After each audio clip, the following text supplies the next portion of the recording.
Bonjour et bienvenue dans Je peux pas, j'ai podcast, le podcast qui décrypte les recettes gagnantes des podcasts à succès. Quand j'ai lancé mon podcast des Nouvelles Héroïnes, j'étais seule. Et j'ai fait des erreurs, en perdant du temps et de l'argent. Et c'est en allant questionner d'autres podcasteurs que tout a changé.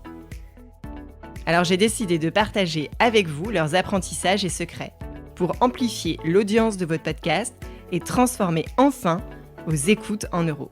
De manière simple et efficace, sans y laisser des litres de sueur, on n'est pas chez Basic Fit. Je suis Céline Steyer, directrice marketing reconvertie en créatrice de podcast. Ma passion, fouiner, décrypter, comprendre et organiser tout ce que vous ne trouverez pas sur YouTube. À partir de maintenant, vous n'êtes plus seul à appuyer sur le bouton diffuser. Rendez-vous derrière votre micro. Allez, je file parce que je peux pas, j'ai podcast. On retrouve Alice dans cette troisième partie de la mini-série dédiée au travail du son, où elle va nous parler de la fameuse post-production. Alice, peux-tu nous donner les grandes étapes de la phase de post-production ou plutôt de post-enregistrement ? Alors, la post-production, c'est la grande étape qui va regrouper toutes les petites étapes. Donc, la post-production, c'est le fait d'être après l'enregistrement. Post-production. On est post-enregistrement, on pourrait l'utiliser aussi. À l'intérieur de cette post-production, on a en effet plusieurs étapes. Première étape, le montage. Le montage, moi, je le sépare encore en deux sous-parties, mais ça, c'est vraiment propre à mon expérience. La première sous-partie, c'est le montage que j'appelle éditorial. Donc le montage, là, ce n'est pas tellement de la technique, mais plutôt un montage qui va nous permettre de créer la structure de l'épisode, dans le sens où, si par exemple, votre invité ne veut pas garder une question ou que vous-même, vous estimez qu'une question est moins pertinente ou vous avez besoin de mettre la première question que vous avez enregistrée à la fin, vous avez besoin de la remettre au début. Voilà, là, ça va être une étape artistique de réalisation où on va créer le fond de notre épisode. Donc ça, montage et éditorial. Et ensuite, la seconde sous-partie, ce sera le montage technique. Et là, on va commencer à rentrer dans la technique son.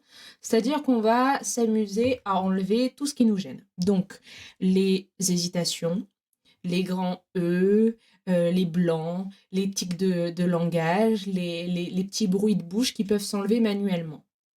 Les petits bruits de salive, les petits bruits de bouche, ça, on va l'enlever pendant le montage. Et si jamais ils sont vraiment trop incrustés dans la piste, on va utiliser un petit logiciel qui va venir nettoyer tout ça, mais qui est quand même...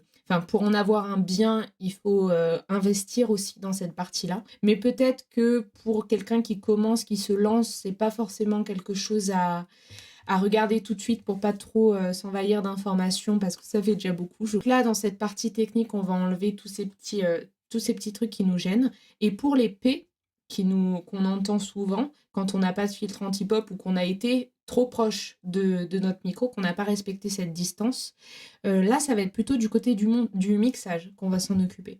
Donc ça me fait une transition pour parler très rapidement du mixage. Le mixage, c'est la partie la plus technique. C'est-à-dire que là, on ne peut pas forcément faire que confiance à nos oreilles. Il faut quelques compétences et un peu de théorie aussi sur comment fonctionne le son, comment fonctionne l'enregistrement, les ondes, etc. Il faut passer un petit peu du côté physique, du côté scientifique du son pour comprendre comment fonctionne le mixage. C'est pas forcément ce qui est le plus accessible. Mais si vous faites tout à la maison avec votre logiciel de montage, le mixage, ça va être faire en sorte que votre épisode à la fin soit écoutable le plus agréablement possible, mais soit aussi écoutable, je ne sais pas si ça se dit écoutable, mais écoutable dans une voiture, sur un téléphone, sur un ordinateur, qu'il soit écoutable partout et que tout le monde puisse en profiter de la même façon. Et ça va se jouer avec la gestion des volumes, faire en sorte que tout soit suffisamment fort, que tout soit suffisamment intelligible, tout soit suffisamment clair. Donc on va jouer avec les volumes. Il ne faut pas non plus que ça soit trop fort, que ça sature. Donc ça, on va venir gérer ça aussi avec le mixage. On va faire en sorte aussi que la musique, par exemple, qu'on va utiliser en introduction, soit suffisamment forte au début, mais va diminuer progressivement sur l'introduction. On va faire en sorte que ça soit bien fluide et qu'on n'ait pas l'impression d'avoir un saut dans la musique, un saut dans le volume qui nous ferait sortir en fait du podcast et qui nous ferait sursauter.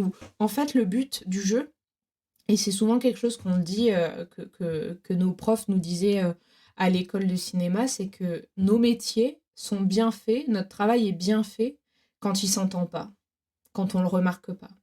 Parce qu'on a besoin de créer un produit, un fichier, un podcast, où on n'a pas forcément besoin de se concentrer sur le son, mais plutôt sur le contenu.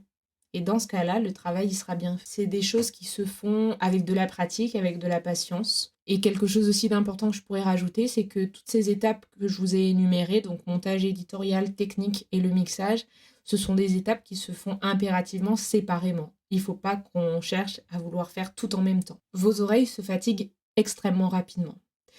Et j'ai souvent entendu des gens me dire oui, ça fait 12 heures que je suis sur mon montage, ça fait 10 heures que j'essaye de gérer mon volume. C'est beaucoup trop pour une oreille. Il faut prendre soin aussi de nos oreilles.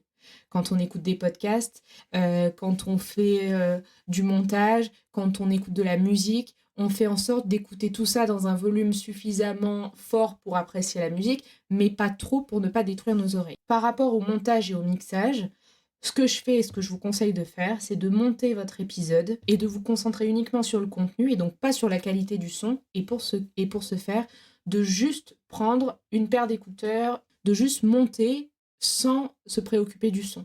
Je m'occupe que du contenu.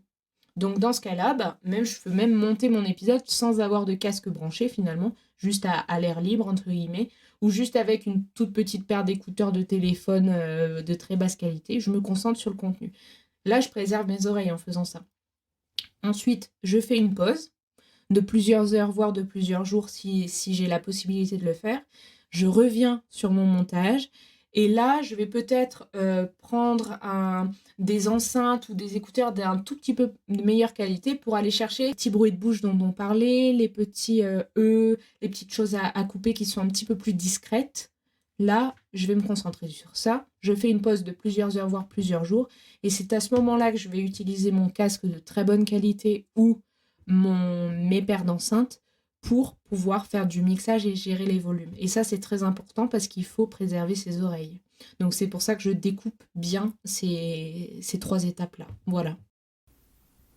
Quelle serait pour toi la meilleure façon d'écouter son enregistrement ?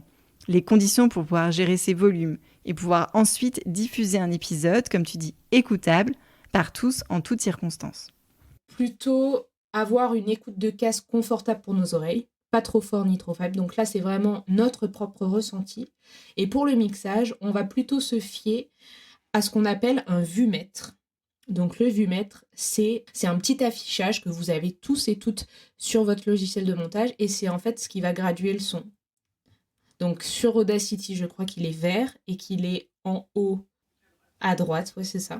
Et donc ça va monter dans le vert, dans le orange, dans le rouge. Et donc là, hop, ça va plutôt être vos yeux qui vont vous guider dans le mixage, étonnamment, pour préserver vos oreilles. Donc voilà, je fais en sorte que mon mixage, que le son global de mon enregistrement de mon épisode se trouve entre -12 et -6 et qu'il n'y bouge pas. Et je vais plutôt porter mon casque pour du confort en fait. Je vais pas chercher à mettre le son au maximum parce que à partir de ce moment-là, je commence à faire du mal à mes oreilles. Ce qu'il faut retenir de cet épisode, il y a dans l'étape de montage 2 sous-étapes. Un montage dit éditorial, on crée la structure de l'épisode, le fond, on supprime les doublons, et un montage dit technique où on enlève les p, les de, les p, les e, tout ce qui vient parasiter un petit peu le son. Et puis ensuite, il y a cette étape mixage. C'est vraiment une partie très technique.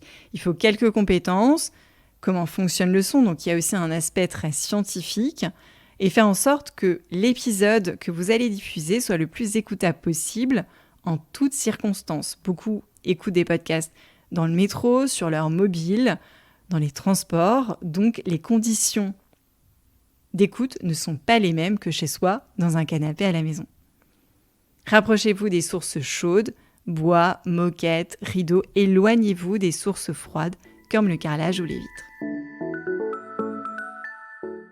Merci d'avoir écouté cet épisode jusqu'au bout.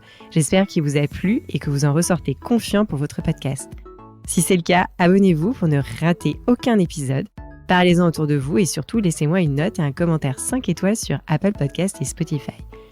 N'oubliez pas de le partager à vos amis dans le podcast Chaque nouvel auditeur est une victoire. Si vous êtes en pleine réflexion sur votre podcast, vous pouvez me contacter sur LinkedIn ou par email cece.steyr@gmail.com. Allez, je file parce que je peux pas, j'ai podcast.